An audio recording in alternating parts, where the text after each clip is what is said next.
Saint-Esprit agit dans le monde entier, comme le prophète l'a dit. Dans le monde entier, le Seigneur répand sa grâce, remplissant tout l'univers, comme l'eau couvre le fond des mers. Au fond de mon cœur, le Saint-Esprit agit. Au fond de mon cœur, comme le prophète l'a dit. Au fond de mon cœur, le Seigneur répand sa grâce, remplissant mon cœur ouvert, comme l'eau couvre le fond des mers. Au fond de mon cœur, le Saint-Esprit agit. Au fond de mon cœur, comme le prophète l'a dit. Au fond de mon cœur, le Seigneur répand sa grâce, remplissant mon cœur ouvert, comme l'eau couvre le fond des mers.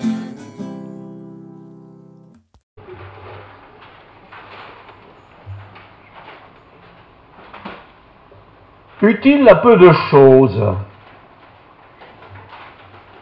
Que de choses utiles, mais aussi inutiles, se trouvent dans notre environnement. Je pense que nous avons tous dans nos armoires, dans nos caves, dans nos garages, dans nos greniers, des choses qu'on garde parce qu'on les garde, mais qui dans le fond ne sont pas utilisées et ne le seront probablement jamais, en tout cas pas de notre vivant. Mais on les garde, ces choses. Il y a même des pratiques bien marquées concernant ces choses qu'on garde et qu'on veut à tout prix sauvegarder. Mais on sait, un peu par instinct, que parmi toutes ces choses qu'on garde, ça peut toujours servir, beaucoup ne serviront jamais, mais on les garde quand même. D'ailleurs, intéressant parce que je vois régulièrement, ici, il y a le cimetière là, je vois régulièrement des gens qui courent pour le tour du cimetière. Ils courent, il y a des hommes, il y a des femmes, et je vois que dans leurs mains, souvent, ils ont quelque chose. Un petit compteur. Ils ne me montrent pas ce qu'ils ont, ils n'ont pas à me le montrer non plus. Un petit compteur de vitesse, un petit compteur de mètres et de kilomètres qu'ils ont fait. Et je vois bien, parce que je commence à les connaître depuis le temps que je les vois courir, je les vois bien qu'ils courent. Et certains courent vraiment avec beaucoup de dynamisme, beaucoup d'emprise sur leur marche. Ils courent, ils font le tour 2 fois, 3 fois, 4 fois. Il y a des hommes, il y a des femmes. Chronomètre en main. Souvent d'ailleurs, je remarque qu'ils regardent leurs pieds, peut-être pour ne pas trébucher, je ne sais pas. Je vois que très souvent, ils ont dans les oreilles des petits appareils. Des petits appareils qui doivent être des écouteurs, qui servent à écouter peut-être de la musique pour stimuler la course, parce que c'est quand même fatigant, ça monte, quand ça monte, c'est difficile. Et quand il fait du soleil, là, je dois dire que là, c'est le pompon. Parce qu'il y en a beaucoup de gens qui courent. Et d'ailleurs, j'ai beaucoup de mal, parce que moi, je dis toujours bonjour à tout le monde, de dire bonjour, ils ne me voient plus tellement ils courent. Ils courent. Puis 10 minutes après, je les vois passer, je dis encore bonjour. Ils courent toujours. Moi, je suis toujours pas fatigué, mais je fatigue visiblement. Ben voilà, ils ont des habitudes comme ça. Ces habitudes, vous savez, ces habitudes qu'on fait pour être plus mince, pour être plus enjoué, pour être bien dans sa peau. Qu'est-ce que ça vaut en fin de compte? Qu'est-ce qu'on est prêt à sacrifier pour pouvoir courir? Je sais que les hommes, généralement, courent vers 10h30 du matin, jusque midi. Comme ça, quand ils rentrent à midi, tout est prêt. Les femmes, c'est pas comme ça. J'ai déjà remarqué que les femmes, c'est l'après-midi, fin de l'après-midi, elles se mettent à courir. La journée est terminée, le travail est terminé. Avant de pouvoir dormir, on va courir un peu. Comme ça, ça justifierait d'aller au lit un peu plus tôt que d'habitude. Mais il y a une chose qui est commune à tous, hommes et femmes, que ce soit le matin ou l'après-midi, c'est qu'ils transpirent. Mais qu'est-ce qu'on peut transpirer quand on court? Et surtout quand il fait chaud. Et comme je l'ai dit à un instant, je le répète, quand je essaie de leur dire bonjour, parce que j'aime bien dire bonjour, hein, parce que moi j'aimerais bien engager la conversation, mais ça briserait évidemment le rythme de la course. Mais les gens, ils sont tellement concentrés sur leurs appareils, leurs écouteurs, leurs machins en main, l'exercice de courir, que le monde peut presque s'écrouler, ça ne les touche pas. Donc ils ne répondent pas à mon bonjour. Alors bon, ça ne me frustre pas, parce que j'ai un peu l'habitude, après tout, on n'est pas mariés ensemble, hein, ils sont obligés de bonjour. Mais j'ai quand même un peu réfléchi, qu'est-ce que Jésus à ma place dirait, ferait? Eh bien, je vais vous surprendre par la lettre de Paul à Timothée. C'est 1 Timothée, chapitre 4, et nous lirons les 16 premiers versets. Alors, si vous n'êtes pas sportif, vous allez peut-être le devenir. Si vous êtes un super sportif, vous allez être un peu moins sportif, je ne sais pas. Mais en tout cas, nous voulons lire ce texte dans cet esprit-là. 1 Timothée 4, 1 à 16. L'Esprit dit expressément en particulier, que dans les derniers temps, quelques-uns abandonneront la foi pour s'attacher à des esprits séducteurs et à des doctrines de démons. On a compris ça. Par l'hypocrisie, donc ils vont exécuter ça, par l'hypocrisie des faux docteurs, portant la marque des docteurs ici, c'est pas le médecin qu'on va consulter, les docteurs ici, ce sont des gens qui sont supposés être des religieux, des théologiens. Par des faux docteurs, portant la marque de la flétrissure dans leur propre conscience. Ils prescrivent de ne pas se marier et de s'abstenir d'aliments que Dieu a créés pour qu'ils soient pris avec action de grâce par ceux qui sont fidèles et qui ont connu la vérité. Car tout ce que Dieu a créé, il explique Paul, tout ce que Dieu a créé est bon et rien ne doit être rejeté pourvu qu'on le prenne avec action de grâce, c'est-à-dire avec reconnaissance.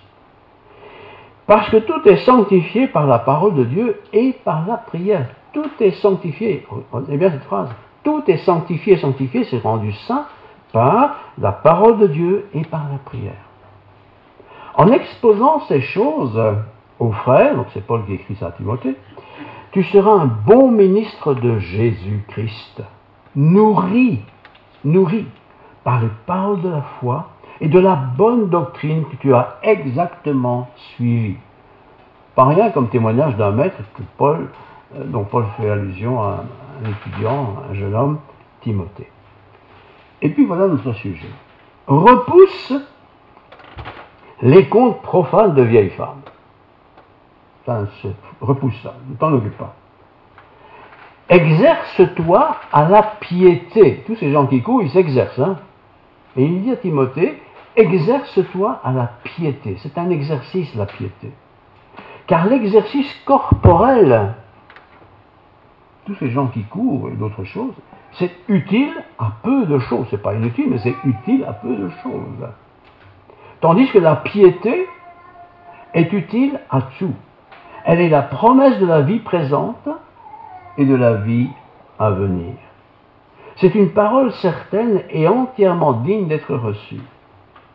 Nous travaillons en effet et nous combattons parce que nous mettons notre espérance dans le Dieu vivant qui est le sauveur de tous les hommes, surtout des croyants. Déclare ces choses. Donc c'est toujours Paul qui dit ça à son jeune collègue Timothée. Déclare ces choses. C'est pas simplement raconte la chose, déclare, c'est une déclaration importante. Déclare ces choses et enseigne-les. Que personne ne méprise ta jeunesse, mais sois un modèle. Les jeunes, soyez des modèles pour les fidèles en parole, donc on est un modèle en parole, on est un modèle en conduite, on est un modèle en amour, et on est un modèle dans la foi et dans la pureté. Jusqu'à ce que je vienne, dit Paul, applique-toi à la lecture, à l'exhortation et à l'enseignement. Toutes des choses essentielles. La culture, et ici particulièrement la culture sur Dieu, évidemment. Ne néglige pas le don qui est en toi. Il avait un don spécifique. Ne le néglige pas. Prends soin de ce don qui t'a été donné par prophétie avec l'imposition des mains de l'Assemblée des Anciens. Occupe-toi de ces choses. Donne-toi tout entier à elles. Pourquoi? Afin que tes progrès soient évidents pour tous. Que tous puissent voir tes progrès.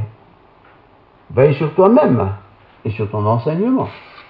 Persévère dans ces choses, car en agissant ainsi, tu te sauveras toi-même et tu sauveras ceux qui t'écoutent. Le verset clé, c'est le verset 8. Exerce-toi. Donc tous ces gens qui courent, ils s'exercent dans les exercices. Toi, Timothée, exerce-toi à la piété. Car l'exercice corporel n'est pas inutile, mais il est utile à peu de choses. Tandis que la présence, la connaissance des choses de Dieu est utile à tout. Je ne sais pas si vous êtes des sportifs, je ne sais pas si vous avez des habitudes sportives, il ne faut pas les négliger il faut entretenir son corps, et c'est très bien de faire quelques exercices. Mais les exercices spirituels, c'est aussi très utile. Exercice spirituel, c'est pas lever les mains au ciel, ou les baisser, c'est pas ça. L'exercice, c'est ce qui est spirituel, ce qui anime, ce qui nourrit, ce qui nettoie, ce qui purifie, ce qui sanctifie mon âme. C'est aussi un exercice. Tous ces gens qui courent, je reprends l'exemple, ils font de l'exercice, ils transpirent, ils éliminent des toxines, et puis ils s'entretiennent pour perdre 1 kilo ou 2, enfin ils font ces choses-là, et ils le font avec beaucoup de plaisir et de conviction, même si parfois c'est dur. La vie chrétienne aussi, c'est pas facile. L'exercice spirituel, c'est-à-dire être ensemble le dimanche, c'est un exercice. Une étude biblique, une réunion de prière, une rencontre à 2 ou à 3, où on partage des choses sur Dieu qu'on a découvert. Exerce-toi à la piété. C'est un exercice. Est-ce que vous avez cet exercice? Est-ce que vous avez seulement imaginé qu'après tout, je pourrais aussi, moi, avoir cet exercice? Alors, ces gens, quand je les vois courir, je reviens à mon image, eh bien, certains, on les voit, ils ont déjà transpiré, ça dégouline, ça c'est à fond. Hein. D'autres courent un peu, cool, hein, un tour ou deux, ça c'est pas mal. Mais ils ont couru un cours ou deux. Parfois, il y en a qui ne courent même pas, qui marchent, et ça va très bien aussi. Exerce-toi. Alors je pose la question ce matin, quel est notre exercice spirituel? Qu'est-ce que nous faisons pour que notre santé spirituelle soit en bon état? Parce que tous ces gens qui font de l'exercice, c'est pour être mieux dans sa peau.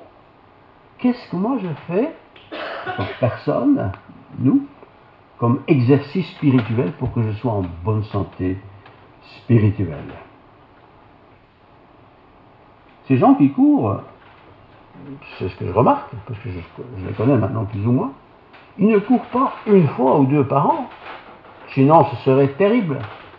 Parce que vous qui avez déjà fait l'expérience, quand on n'a pas couru un certain temps, et quand on commence à courir, on en va partout, hein, c'est terrible. C'est comme la Bible. Hein. Si on la lu qu'une fois par an, quand on met son nez dedans, ça fait mal quand on comprend rien, c'est dur. L'exercice spirituel, c'est ça mon sujet aujourd'hui. Hein. L'exercice, la pratique de la réflexion, de la prière, de la méditation, du partage, du culte, d'études bibliques, enfin tout ce qu'on veut. C'est important pour ma santé spirituelle. Ceux qui ne courent pas, si vous ne courez jamais, vous savez bien que si vous vous mettez pour faire un 100 mètres, est fatigué, hein? Oui. Et puis d'autres courent, et ils en veulent encore. Ils sont plus grands, plus petits, non? Ils sont comme nous. Mais ils ont de l'exercice spirituel. Exercice, c'est bon pour le corps, l'exercice physique, c'est aussi bon pour le mental. L'exercice spirituel, c'est bon pour toute notre vie, tout notre être. Le corps, l'âme et l'esprit. Notre âme, c'est cette partie que tous les humains, ils ont en eux, qui n'est pas matérielle, mais qui disent, voilà, tu ne dois pas mentir, tu dois marcher comme ceci, comme ça. C'est l'âme. Et puis pour le chrétien, il y a l'Esprit de Dieu qui est en nous. Et puis il y a le corps, bien sûr, physique. Tout ça, bien entretenu, fait de nous des gens heureux. L'exercice physique, ça fait du bien, il n'y a pas de souci avec ça. Et si vous pouvez en faire, faites-le, ne pas vous décourager. Mais ça ne satisfera qu'une partie de votre être. Et nous sommes trois, comme l'Esprit de Dieu. Et je relis. L'exercice corporel, dit Paul, à son ami Timothée, jeune collègue, est utile à peu de choses. Et Timothée a voyagé dans des grandes villes, Éphèse, Corinthe. Dans ces grandes villes, il y a des clubs sportifs sûrement à tous les coins de rue. Parce qu'à l'époque, il faut être comme les Romains. Des gaillards, quoi. Et je pense que Timothée, il ne voulait pas avoir l'air d'un petit gringalet, tout petit, mignon, ou au contraire, peut-être, on ne sait pas, hein, peut-être bien portant. Non. Mais Paul dit, c'est pas ça ton problème essentiel. Le sport, l'activité sportive, très bien, mais ce n'est pas essentiel. Ce qui est essentiel, c'est l'activité spirituelle. L'exercice, comme dit Paul, spirituel. Retenez bien ce mot qu'il a inventé, c'est Paul qui dit. L'exercice spirituel. C'est un exercice. Dans les régions germanophones et en Hollande aussi, cette habitude spirituelle, ils appellent ça l'exercice spirituel. On va au culte, c'est l'exercice spirituel. Et c'est un exercice, c'est pas le fait de faire 2 kilomètres, c'est le fait d'être ensemble et de faire fonctionner un peu notre partie spirituelle de nous pour être nourris par le Seigneur. Alors, c'est sûr que avoir une bonne condition physique, c'est important quand même. Il y a des gens, je le vois aussi, plus âgés, ils descendent là, ça va bien, parfois ils se garent là, et puis ils marchent un peu le long du chemin, et puis 10 minutes après, je les vois revenir. Ils sont plus âgés sans doute, mais il manque certainement un peu d'exercice. Et souvent, on a une crampe ou l'autre, on arrête, on viendra demain, et puis demain on ne vient pas parce qu'il pleut, et puis après demain il y a de la grêle. L'exercice, c'est comme dans l'église. Hein. Il y en a qui se satisfont d'un culte par an. Ils ont fait leur exercice spirituel. Et c'est sacré cette année-là, à Noël ou à Pâques, ils vont à l'église. Hein. Ouais, mais, vous imaginez un exercice basé sur une journée ou deux? Ça doit drôlement rouiller quelques parties du corps, ça.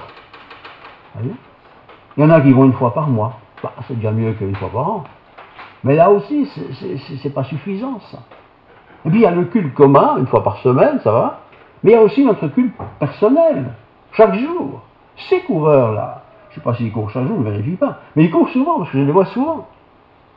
Un quart d'heure, une demi-heure, attention le tout, 3-4 fois. Et ils le font.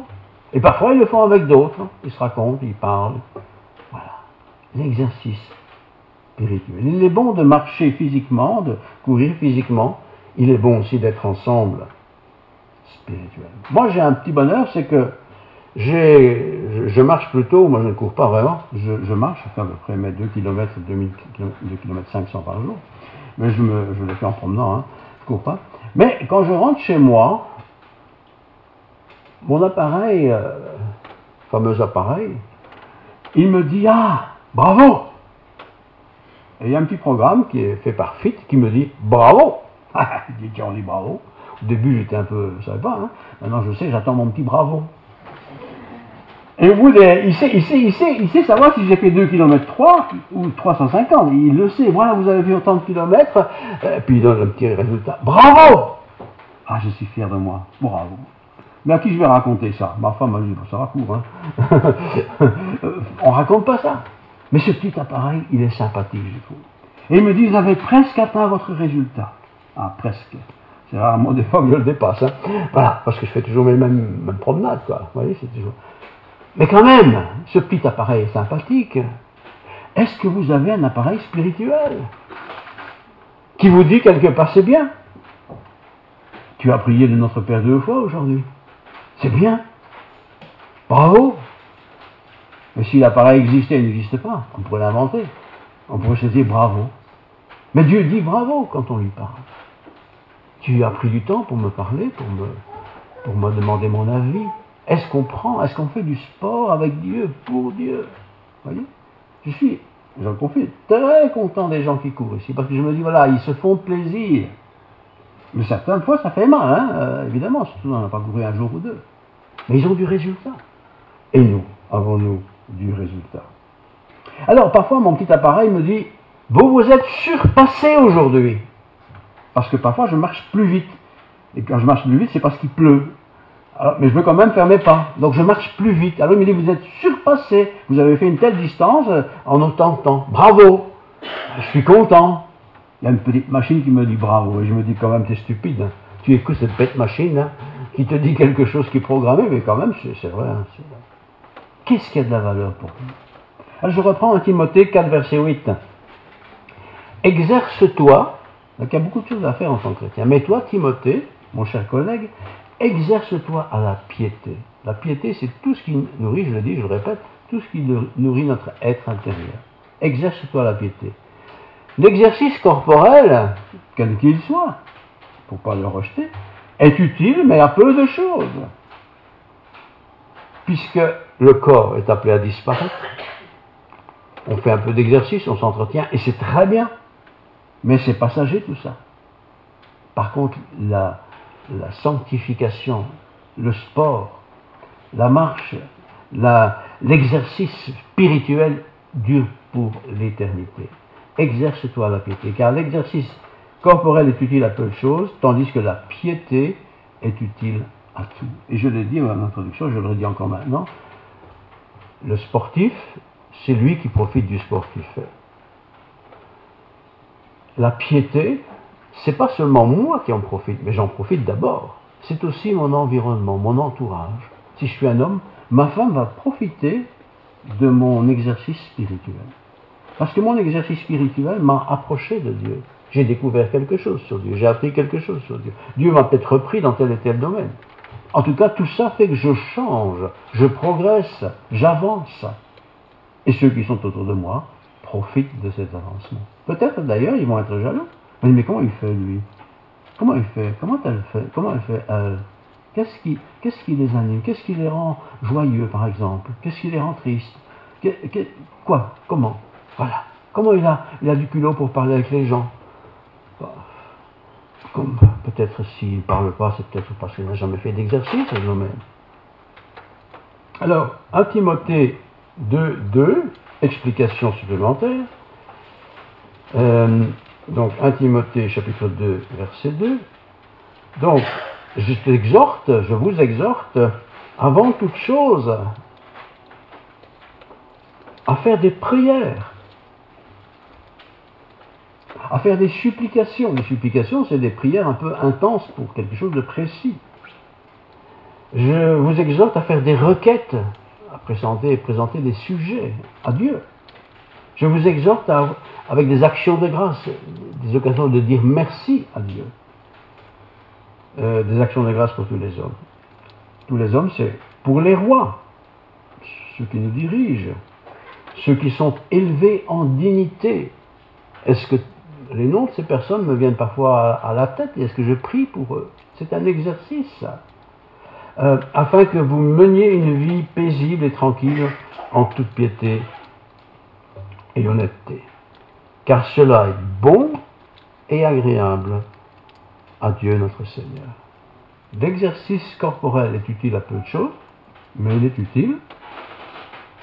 Mais l'exercice spirituel, c'est bon pour moi, c'est bon pour mon environnement, mon église, là où je vais, et c'est bon pour la gloire du Seigneur. Car cela est bon et agréable devant Dieu notre Sauveur, donc cet exercice, qui veut que tous les hommes soient sauvés et parviennent à la connaissance de la vérité. Car il y a un seul Dieu, un seul médiateur entre Dieu et les hommes, Jésus-Christ, homme. Ce n'est pas un petit appareil, ce n'est pas une sonnerie, non, ce n'est pas tout ça. C'est Dieu qui est intermédiaire dans la personne de Jésus par le moyen du Saint-Esprit entre le Père et moi. Et l'exercice spirituel que je fais, en fait, c'est pour mieux connaître Dieu et mieux apprécier aussi ce que Dieu a fait pour moi. Car il y a un seul Dieu et aussi un seul médiateur entre Dieu et les hommes, Jésus-Christ, homme, qui s'est donné lui-même en rançon pour tous. C'est là le témoignage rendu en son propre temps. Et pour lequel, dit Paul à Timothée, j'ai été établi prédicateur et apôtre. Nous ne sommes pas tous prédicateurs et apôtres, mais nous avons tous reçu un don.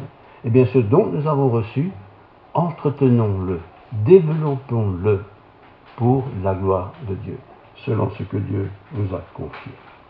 Alors avant toute chose, je répète, des prières, des supplications, parfois c'est intense, des requêtes, des actions de grâce, pour qui? Pour tous les hommes, et aussi toutes les autorités. Il n'y a pas des gens qui doivent être exclus, donc forcément c'est les membres de ma famille, de ma classe à l'école, mes voisins, mes voisines, mes collègues, enfin tout ça, mais aussi les frères et sœurs de la communauté. Prions, exerçons-nous dans la piété pour tous ces frères, et ça c'est déjà beaucoup, croyez-moi. Donc les chefs politiques, je l'ai dit, ceux qui sont au pouvoir, ceux qui ont de l'autorité, le policier qui surveille, c'est une autorité, prions aussi pour eux. Mon voisin, bien sûr, mon patron, et tous ceux que je connais. Frères et sœurs, nous savons tous que l'exercice corporel est utile à peu de choses, mais il est utile, mais l'exercice spirituel est utile à tout, à tout. Est-ce que nous avons nos exercices spirituels? J'aimerais encore lire un petit texte dans 1 Timothée 4,8. Exerce-toi à la piété. C'est un exercice, ça s'apprend, ça s'entretient. Car l'exercice corporel est utile à peu de choses, nous l'avons dit, tandis que la piété, une vie pieuse, est utile à tout. Elle est utile à tout. Elle est utile pour mon travail, pour ma vie avec ma famille, pour mes collègues, mes amis, pour l'Église. Elle est utile à tout, la piété. C'est très important ça. Elle est la promesse, la piété, de la vie présente et de celle à venir. Ceux qui font de l'exercice, ils font ça bien sûr pour leur temps présent, pendant qu'ils font l'exercice, mais aussi probablement un petit peu pour leur santé en général, pour les prochaines années. Mais la piété, c'est pas simplement pour maintenant tout de suite, c'est pour maintenant tout de suite, mais c'est aussi pour l'éternité. Et ça, c'est quelque chose de grand. Quand Jésus dira, j'espère qu'il me le dira, tu as été fidèle en peu de choses. Fidèle en peu de choses. Nous ne sommes pas tous prédicateurs, nous ne sommes pas tous tout ce qu'on veut. Mais ce que nous sommes, par la grâce de Dieu, sois fidèle. Pratique-le. Exerce-toi à la piété pour développer le don que tu as reçu. C'est la conclusion que je voudrais vous apporter. Alors, la piété, c'est pas pour quand je serai vieux. Il faut quand même le rappeler. Parce que vous avez déjà vu toutes ces vieilles personnes qui ça marmonne tout le temps, ça pique. On ne sait pas si ça a pris d'ailleurs. Non. Tu as 20 ans, tu as 18 ans, 30 ans, tu as 40 ans. Exerce la piété. Tu es un homme, tu es une femme, exerce la piété. Tu es parent, pas parent, exerce-toi à la piété. Elle est utile partout, pour tout. Surtout, elle est préconisée par Dieu lui-même. La prière, la piété, c'est une relation très spéciale que nous avons avec Dieu. C'est un peu l'appareil qui me rappelle tout ce que j'ai fait il y a 2 semaines, 3 semaines, tout ça c'est enregistré, je peux vérifier. Voilà. Et il me donne des conseils pour l'avenir, cet appareil.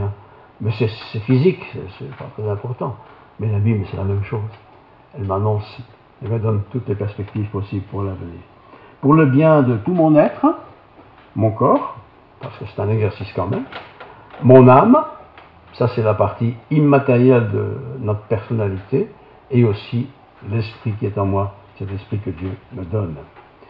Alors, les vacances, eh bien, certains vont partir, d'autres ne partiront pas, mais de toute façon, c'est un changement d'activité. Ce changement d'activité, c'est peut-être l'occasion de se remettre sur les rails et de se dire, mais qu'est-ce qui me motive dans ma vie de chrétien? Il peut y avoir beaucoup de choses. Je peux dire, je vais faire ceci, je vais faire cela. Il ne faut pas exagérer. Si quelqu'un commence à courir ici, moi j'ai une fois essayé. Je me parie en haut de la côte. C'est étuant ça. On commence un petit peu à la fois, on avance. Et puis c'était bien. J'ai rencontré quelqu'un, on a bavardé 1 minute, puis j'ai continué. C'est comme ça, la vie chrétienne. Et puis voilà. Tiens, tu cours combien? Voilà. C'est pas la course en elle-même qui est importante, mais je veux dire, l'image est très belle pour dire que voilà, on n'est pas seul sur cette terre. Il y a bien sûr beaucoup d'autres gens. Alors, les vacances, je dirais que c'est propice pour s'arrêter de nos habitudes un peu, s'arrêter, se dire, bon, qu'est-ce que je fais? Je vais continuer à tourner bêtement comme ça autour du cimetière d'Arlon. pour que le pasteur me dise bonjour et auquel je ne vais pas répondre, ou bien j'ai envie de quelque chose de plus intéressant, qui va me valoriser, qui va me faire du bien, et qui va me permettre d'être un peu plus sympathique peut-être avec ma femme et mon mari, ou mes enfants, ou mes parents, etc. etc. Tout le monde sait qu'après les vacances, on va au boulot, pas toujours marrant, mais on y va, mais on est quand même changé un peu, c'est les vacances qui ont fait ça. Mais on sait aussi que si c'est simplement les vacances qui dirigent ma vie, qu'au bout de quelques jours, ce sera de nouveau la même difficulté de travailler. Alors, le travail à l'extérieur, le travail à la maison, le travail, notre travail habituel aux uns et aux autres, qu'il soit bien, qu'il soit beau, qu'il nous donne du plaisir, et surtout que je puisse m'exercer à la piété. Le physique, c'est bien, mais ce n'est pas essentiel. Mais le spirituel, voilà ce qui est fondamental. Prions le Seigneur. Père Céleste, merci pour ta parole. Ta parole est la vérité. Ce jeune Timothée était plein de bonnes dispositions, était un chouette disciple. Il était instruit par Paul qui était très loin, il lui écrivait de temps en temps, ses lettres lui arrivaient, ses recommandations. Mais il était attentif. Il voulait grandir dans la foi, il voulait être un bon ministre du culte, mais il voulait aussi écouter ceux qui enseignaient. Aujourd'hui, nous avons le bonheur d'avoir tout cela écrit dans la Bible, parole de vie.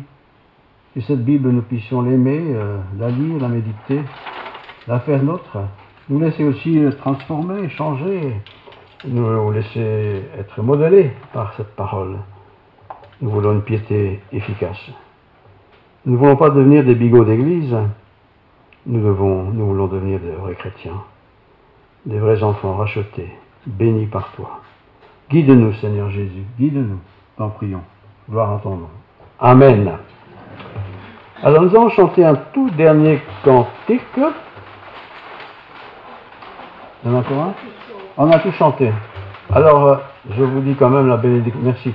Je vous lis quand même la bénédiction qui nous est donnée dans Romains 16.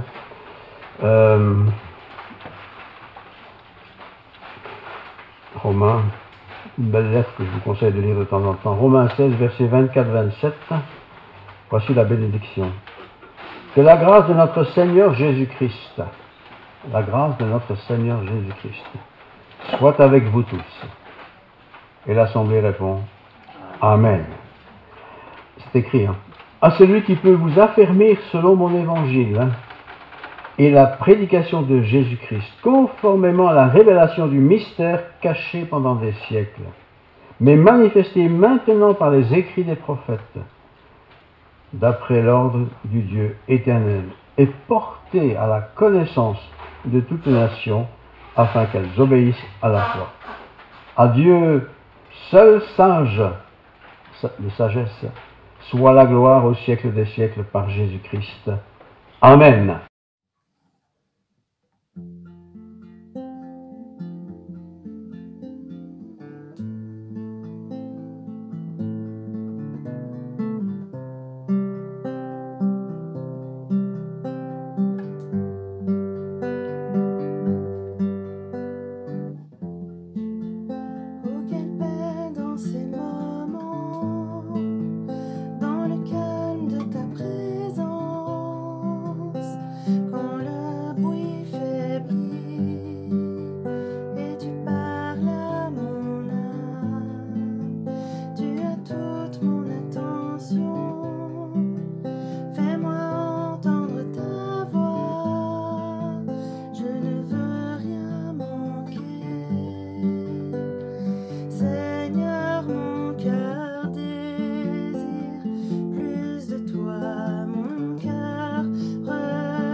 de faire.